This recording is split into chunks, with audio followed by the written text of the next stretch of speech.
Welcome to the broadcast, everybody. I expect you know by now that the second series of With Love has been announced. Do not be fooled. Do not be fooled for 1 single second. From what I hear tell, it was already in the can. So there was no question that it wasn't going to be aired, because that wouldn't behoove Netflix financially, would it? So it is not as if a third and new series has been announced. If that is announced down the line, then that will be a different quiz and will be somewhat more impressive.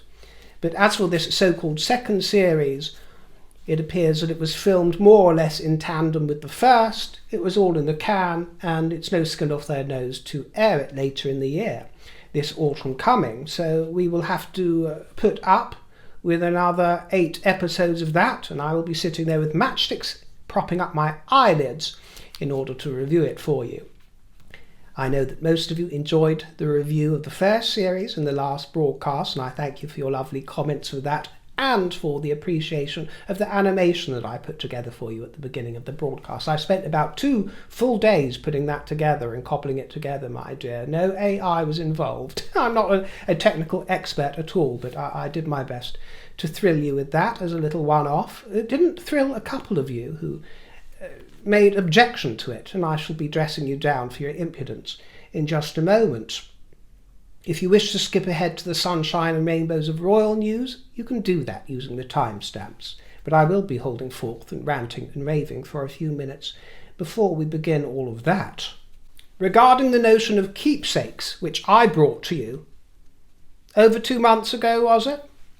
Well, it seems that the Duchess of Sussex also has her eye on the same idea. Carew and a couple of others brought this up, by the way. Carew says, "I'm pissed she stole your concept for a keepsake and named her stupid jam holder a keepsake box for jam." For jam. Her attempts to constantly clap back are simply exhausting. She claps back like a seal claps, just clap, clap, clap, looking around and doing nothing. What an absolute imbecile. She's definitely plagiarised you. It's not even subtle. Too bad for her. She can never rise up to your eloquence and dignity. Well, that's very kind of you to say so, my dear. As you know, my keepsake sold out in minutes. I will be replenishing as soon as I'm able to, but they sold out in minutes. I'm not sure if hers will go on to sell out, but from what I can tell, her keepsake is simply a cardboard box. She's selling raspberry spread in keepsake packaging. Bold as brass, isn't it? Bold as brass. Keepsake packaging, that's a box.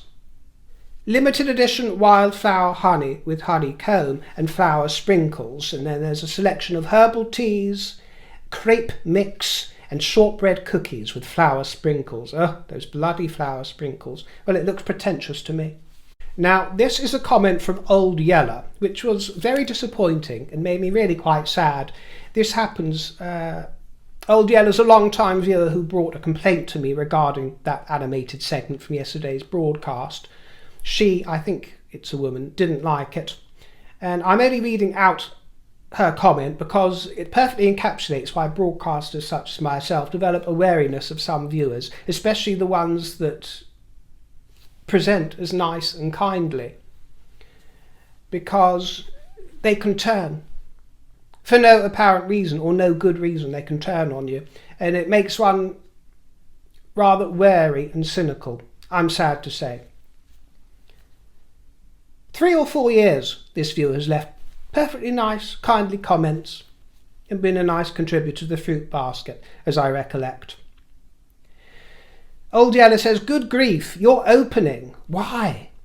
And this is a YouTube channel, not a broadcast. Honestly, so pretentious. I liked you better before your head got swollen. Apparently, I'm too pretentious now with a swollen head. Well, I don't know what you've been watching the last 3 or 4 years, but my head is no more or less swole than ever it was. And as for pretentiousness, I've been sitting here with a costume, crown, tiaras, 6,000 headbands piled on my head, and a wink and a nudge for the same amount of time. So I'm not sure. You know, I don't object to the fact that you find me pretentious with a swollen head. What I object to is the fact you're coming to me after 3 or 4 years and deciding that something has changed. You know, that's my objection. I'm not thin-skinned enough not to be able to shoulder such criticisms, but it's the turncoat nature of your comment that's the quiz. Old Yeller, and I think your channel is named after your dog, by the way, because that's what's in the profile photo. Old Yeller, I think you're American or Canadian. The dog looks lovely, by the way, and one of the first dogs I ever knew was a Yeller, called Yeller, Y-E-L-L-A though, Yeller, and there was Honey, was a golden Labrador, and then there was Candy, and then there was little Paddy, the King Charles Cavalier, who I've discussed with you before. Yes, oh, the mind wanders. So, no offence to your dog, Old Yeller, but I'm going to call you Old Yeller because it's your channel. Old Yeller, you are a spiteful, miserable user. Do you hear me? And yes, you have cut me to the quick. And it does hurt. I am a human being. I'm not a robot. I'm not here as a sounding board for you to spend thousands of hours watching my free entertainment. I didn't invite you here. You're not paying for a ticket. You know, you get to sit there and soak it all up free and gratis until the very moment that you decide, I don't like this long introduction, this long animation. It's so pretentious. What a big head River's got. I'm just going to declare my disgust. Behaving as if I owe you something. That I owe you something.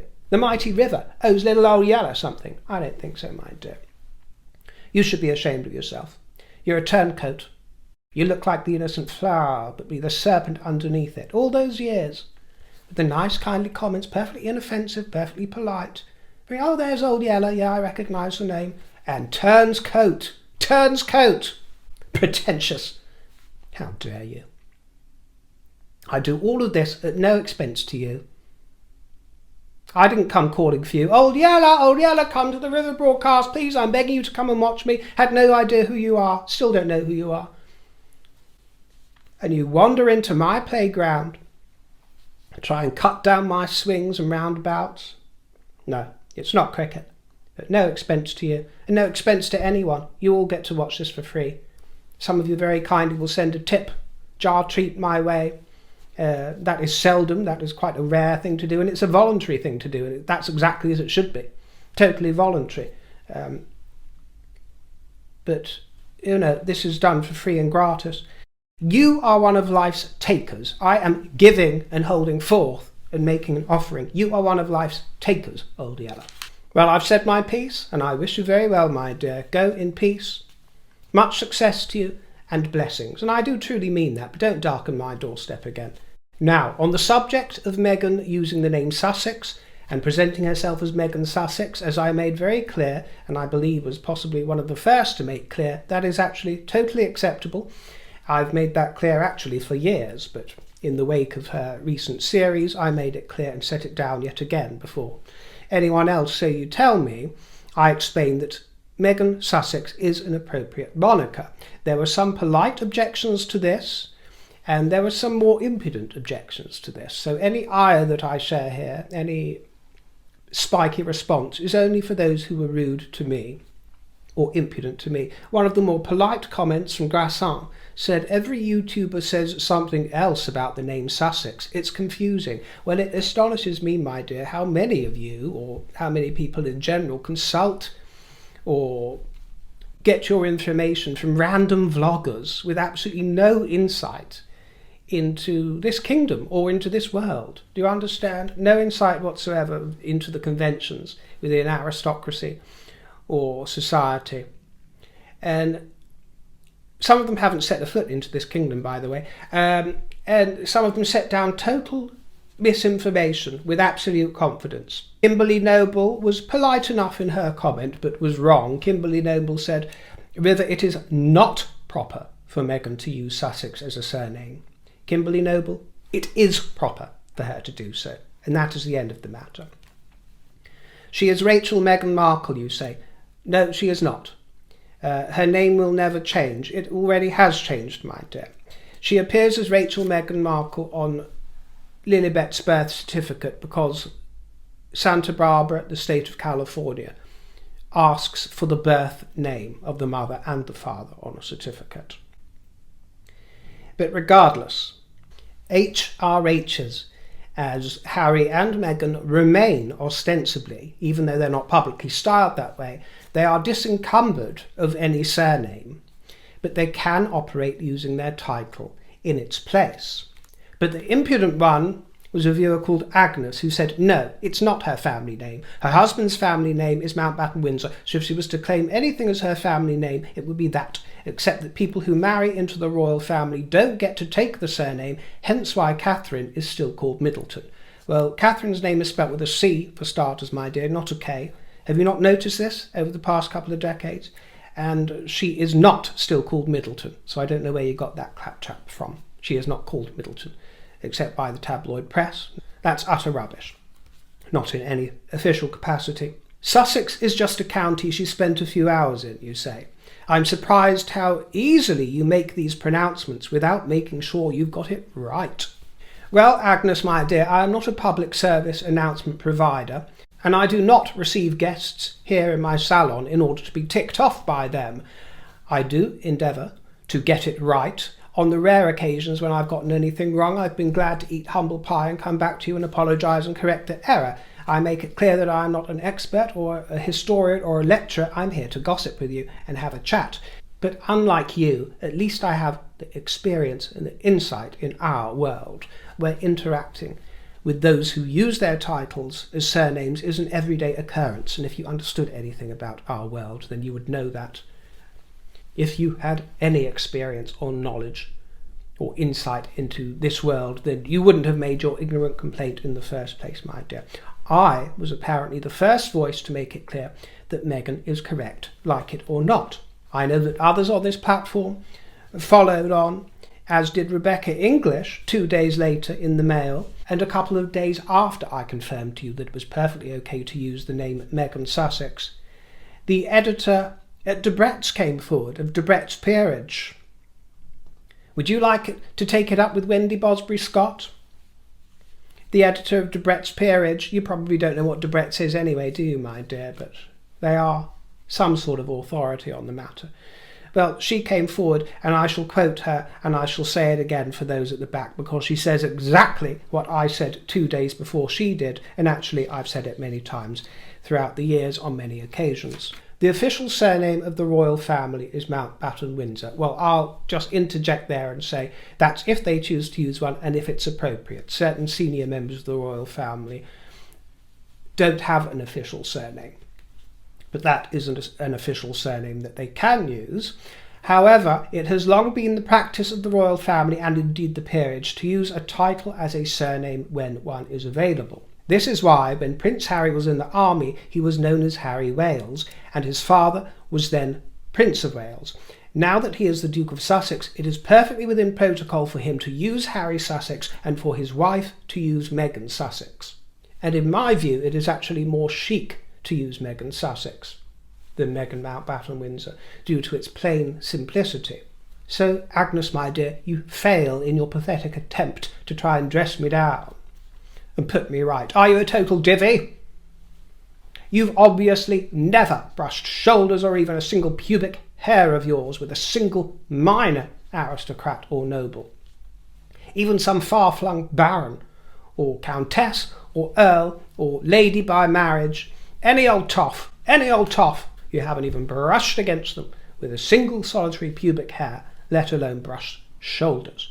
This is no different from the Duke of Norfolk calling himself Edward Norfolk when his surname is Howard. Typically, where a title is involved, children are registered under both names, as was the case when Prince Archie was registered in 2019. He appears in the indexes of the General Register Office under Sussex and Mountbatten Windsor. This goes over a lot of people's heads, by the way. It was registered under both Sussex and Mountbatten Windsor. There are many other examples of this happening. The Sussexes are not doing anything unusual here. It is common practice within the royal family and the British peerage. Of course, the curious thing is why Meghan is drawing attention to it now, as she did in With Love, Meghan. What is coming around the corner? Perish the thoughts. Of course, the name Sussex still links them to royalty, but moreover the late Queen, because it was her gift to Harry. But using Sussex and not Mountbatten Windsor puts some distance between the House of Windsor and the Sussexes, and the Mountbatten heritage under the reign of King Charles.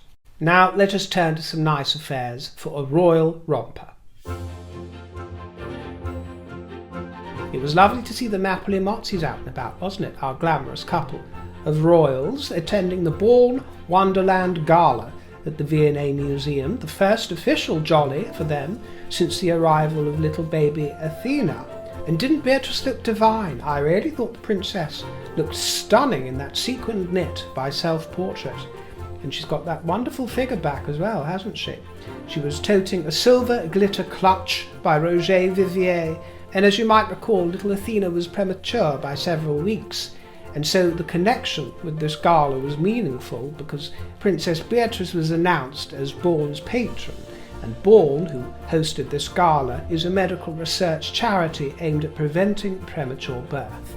There was a flurry of activity for the Prince and Princess of Wales, had a few very busy days. They were in South Wales ahead of St David's Day, and they mingled with the local Welshies, the daffodils of the kingdom.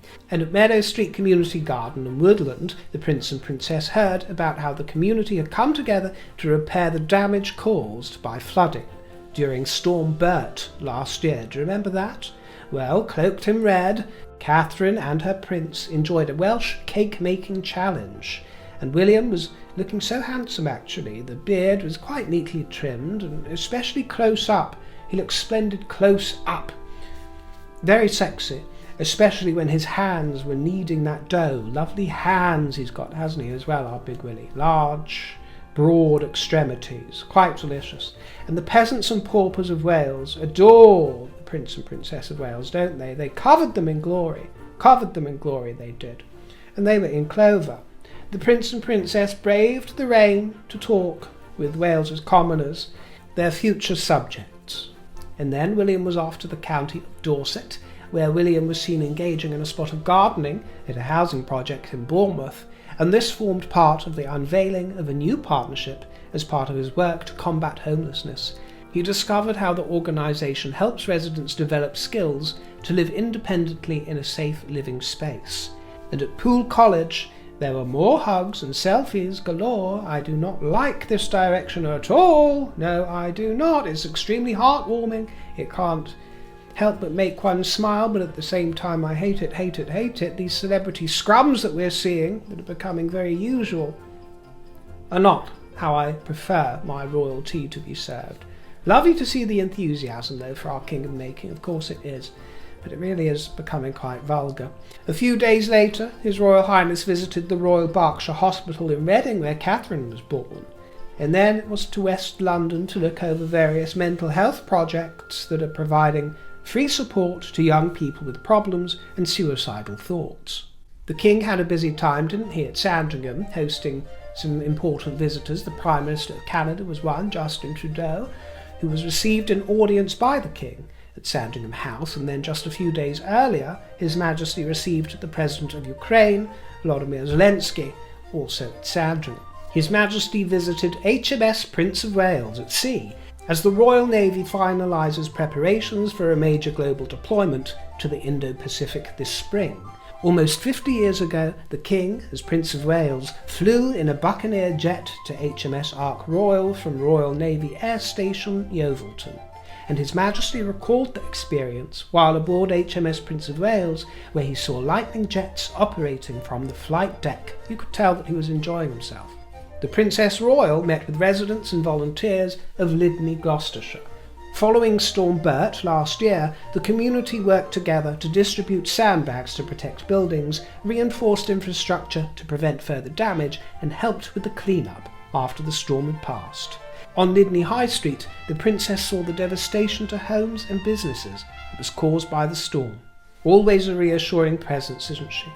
As is the Duchess of Edinburgh, and it was selfies for Sophie in Chelmsford as she visited one of the Mothers Union's projects. This was in her role as the charity's newly appointed patron.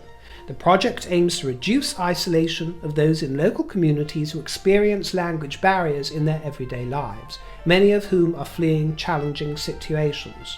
Mothers Union has a history of royal patronages. Previously, there was Queen Elizabeth II, the Queen Mother, and Queen Victoria. So Sophie's in good company, and she was in good company in her role as Royal Colonel of the Queen's own Yeomanry.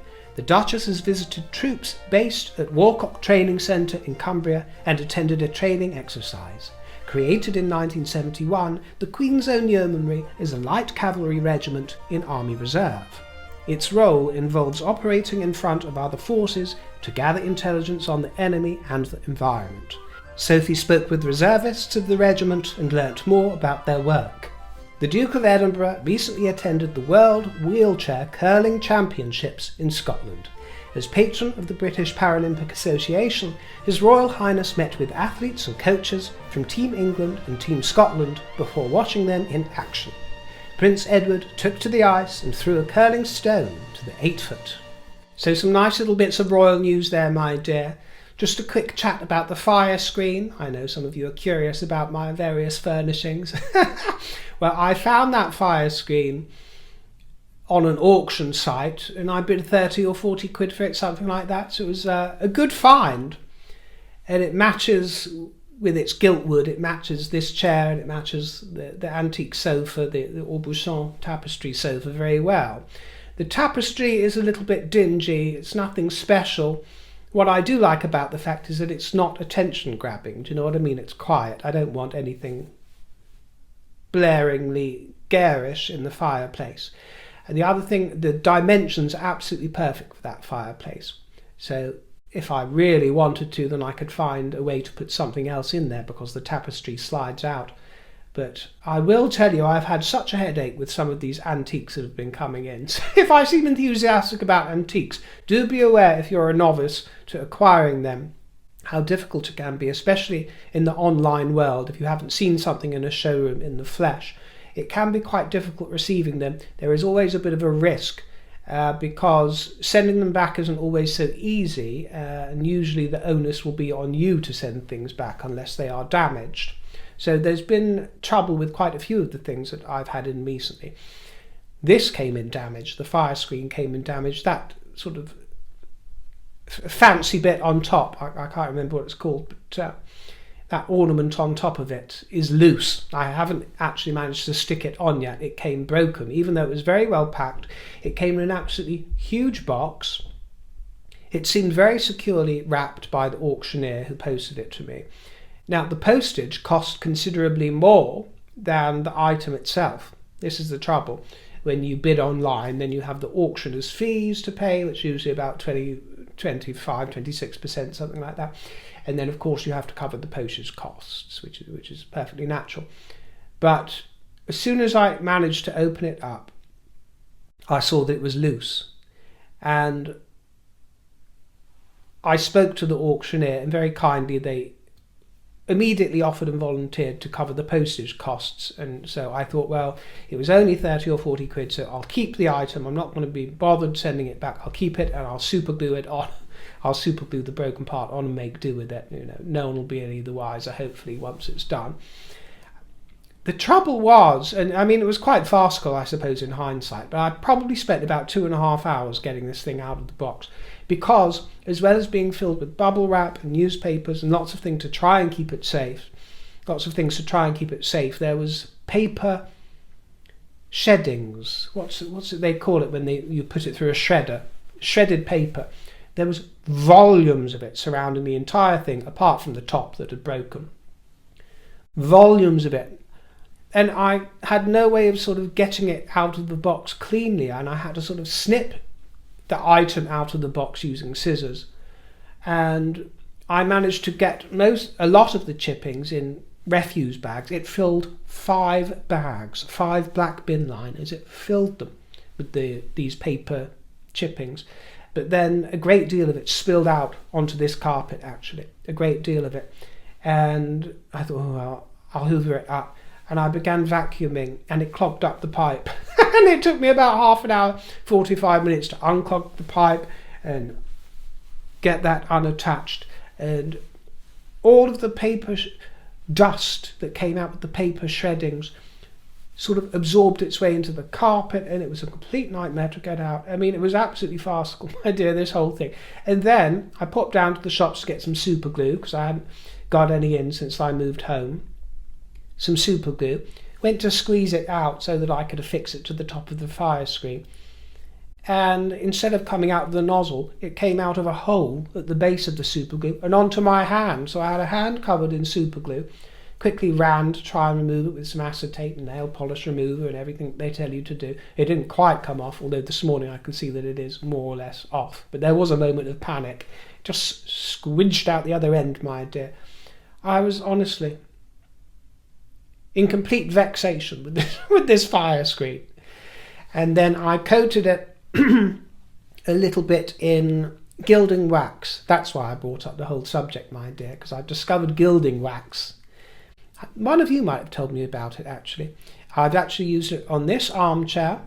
I've used it on the painting behind me with the river and the trees, just to bring out some of the gold qualities, the candelabrum there, and even on the pear picture, and just a little dash of it on the Aubusson sofa as well. But don't worry, to any purists out there, I have a very gentle hand with it, because gilding wax is such fun. It's such fun. It goes such a long way if you've ever used it. It's tempting to go around gilding everything in gold. Fairy dusting, I call it. It's really tempting to do, but the trouble is, you have to remember that it is a wax, and it can give a waxy finish. Sounds obvious, but while you're doing it, it's easy to get carried away. You have to do it with a gentle hand, only as a last resort where strictly necessary, and only if it's actually going to look better with a bit of wax. It can be removed using various methods, I believe, but you have to sort of go easy with it and not get too carried away with it. But I thought it worked where I've used it, and it certainly worked bringing out some of the golden tones of that fire screen. Gilding the lily and fairy dusting, as I call it, and bringing a little bit of sparkle and lustre to some everyday objects. Thank you for bringing some sparkle and lustre to my everyday, and I look forward to seeing you next time, my dears. Take care, won't you? And toodle pip.